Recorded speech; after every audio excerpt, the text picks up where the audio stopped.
Now most of you probably looked at the thumbnail and asked yourselves, what is Girls Night, and why is it the most underrated FNAF fan game? Well, today I'm here to explain to you what Girls Night is and why I think it's the most underrated FNAF fan game. Girls Night is a FNAF fan game created by developer itdeer, and it relies a lot on you being very precise and being able to multitask as well, as one missed button press could very easily end your run. The most important thing when designing a game like this is making sure that the gameplay is fun. And I love the gameplay of this game. The concepts of all the characters' mechanics and how they mesh with one another is really well thought out, and I think that it makes for a very fun gameplay loop that doesn't get too repetitive. Now I should probably tell you about the characters and their respective mechanics, so you get what I mean here. Keep in mind that this is with hard mode off and the challenge is disabled, since they have a major impact on the gameplay of most characters, and discussing them isn't important to the subject of this video. Girls Night has 9 total characters. They are Swing, Shock, Swave, Pam, Neku, Haddle Fortune, Bowtie and Turtlebot, D-Dub, and finally D-Turtle. Let's start with Swing. Swing will start in the top cam, then move down, then to either your left or right door. Once she arrives at your doors, she'll make a distinct cue, and you need to press the door button until she leaves. And obviously, if you don't do this in time, you die. Shock will follow a similar path as Swing, but she can only enter through your left door. But here's the catch, she is not stopped by the door. So you might ask yourself, how do you get rid of her? Well, once she enters your room, you'll have to click on the button in the bottom left corner, and then click on the section that she is in to get rid of her. Swave is a fairly simple character. She will appear on one of the cameras, making its icon turn red. You need to click on the camera and flash it with the camera button, and then she goes away. Pam will appear at either your left or right door, making a sound cue. You'll need to find what door she went to, then click on the little top hat button near the camera system. Clicking on this top hat button will bring a menu with 2 buttons, left and right. If she's at your left door, you click on the left button, and if she's at the right door, you click on the right button. Neku is kind of like the Foxy of this game. She has a meter called Neku's Temper, and if this meter depletes, you lose. The way you prevent this meter from depleting is by finding what camera she's on. She can only be at the top 3 cameras, and she will always first spawn on the rightmost one. And once you click on the camera, under her temper meter, you will see a new button titled Refill.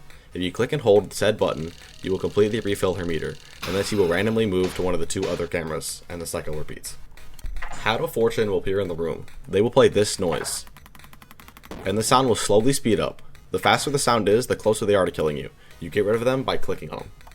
Bowtie and Turtlebot are very unique. There are 2 characters, Bowtie and Turtlebot. You need to keep Bowtie away from Turtlebot. You do this by moving Bowtie from cam to cam by using the button with the Bowtie on it. If you click on that button, Bowtie will appear on the camera you have selected. Turtlebot will follow her slowly, and if they stay in the same room for too long, you lose. D-Dub is like Shock, except he is much slower and starts in the rightmost room and makes his way down to your right door. He is also dealt with by shocking him, but the main difference between Shock and D-Dub is that D-Dub will be able to move around in your room, making him a nuisance at times.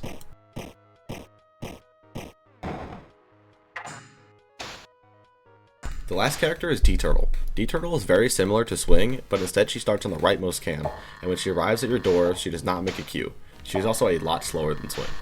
This game also has very short rounds. The rounds are roughly 3 minutes and 41 seconds long, and there are no nights. Instead, you are greeted with this menu of all the characters similar to UCN, and you can click on the characters to raise their level. The higher the level, the more difficult the character is. The max level is 35. There are also some pre-made challenges provided by the creator. These challenges are Female Leads, Pandemonium, Cootie Catastrophe, Camera Chaos, Shock Scoundrels, Freak Show, Middle Woman, Cupcake Challenge, and Flute Frenzy. These challenges are relatively easy, but Gal Pals is where the game starts to ramp up in difficulty. Now every character is active at level 25, but Bob's Quest for Woman is the next level, increasing all characters' levels by 5. Catfight Crashout is the first time where we see all characters at max level. Gaslight Gatekeep is the same thing as Catfight Crashout, but hard mode is on. And Girl Boss, this game's true max mode, has all characters at max level, hard mode on, and all 5 challenges enabled. And to put into perspective how hard this game mode is, it ranks at number 8 as of recent on the max mode list. To put it lightly, this game is hard as shit. Now that I've finally explained all the characters and the basics of the game, I can finally talk about what makes this game so good.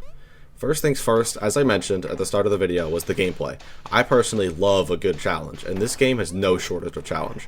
This is genuinely one of the hardest games I've ever played, and I've also had the most fun playing this game.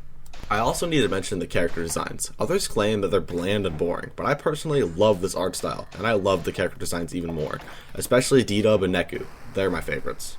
The only thing that I wish is that the characters were just expanded upon a little more, like maybe an extras menu that explains the characters beyond their gameplay. There's also no lore to this game as far as I know, and I think that's a real missed opportunity.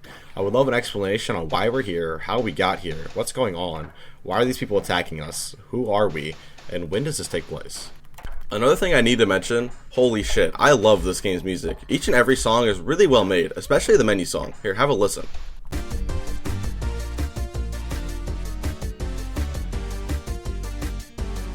I think it's safe to say that this is a really good menu song, and I think it's the only one that I've actually listened to outside of the game. One thing that sucks is how unpopular this game is. As far as I know, there's no wiki for this game, there's no Discord server, hell, not even a subreddit for it. There's also just not a lot of fan art for this game either.